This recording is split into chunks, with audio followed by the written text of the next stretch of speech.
ជីកបាន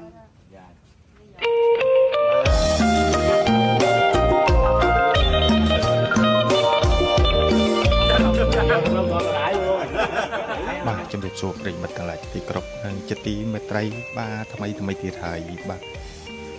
ប្រិយមិត្តយើងទៅលេខមើលចុះប្រហែលជាធ្លាប់ស្គាល់ហើយរូបរាងឃើញទៅហាក់ដូចជាមានព្រៀបបាទនេះគឺហើយហៅថាក្រុមទុកងោវត្ត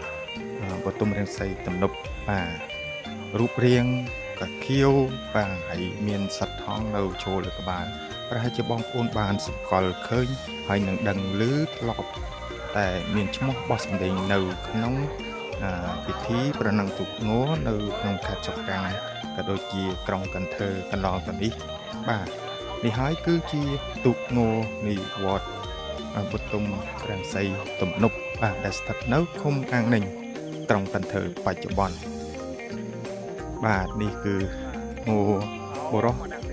ក៏ដូចជាទុកងោនារីបាទដែលកំពុងតែរងចាំនៅ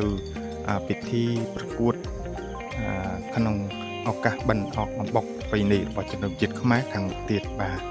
ហើយនេះគឺរោងទុកងោដែល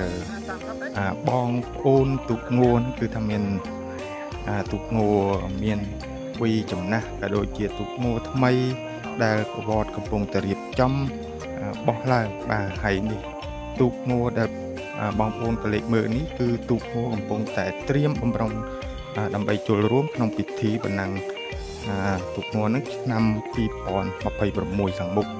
ហើយទូកងោថ្មីនេះដែលមានបណ្ដោយនឹងគឺវែងជាងទូកងោ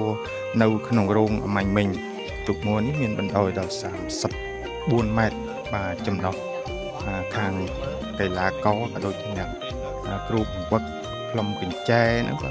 ប្រហែលជា70នាក់បាទ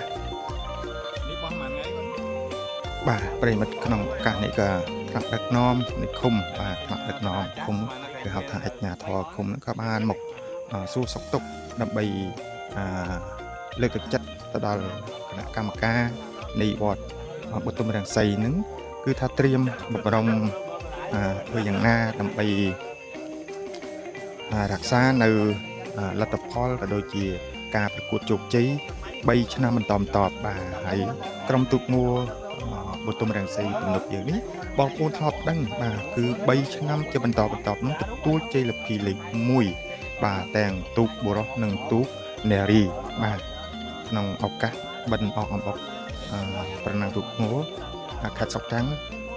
ក៏ដូចជានៅតំបន់វិលរៀបទន្លេគូឡុង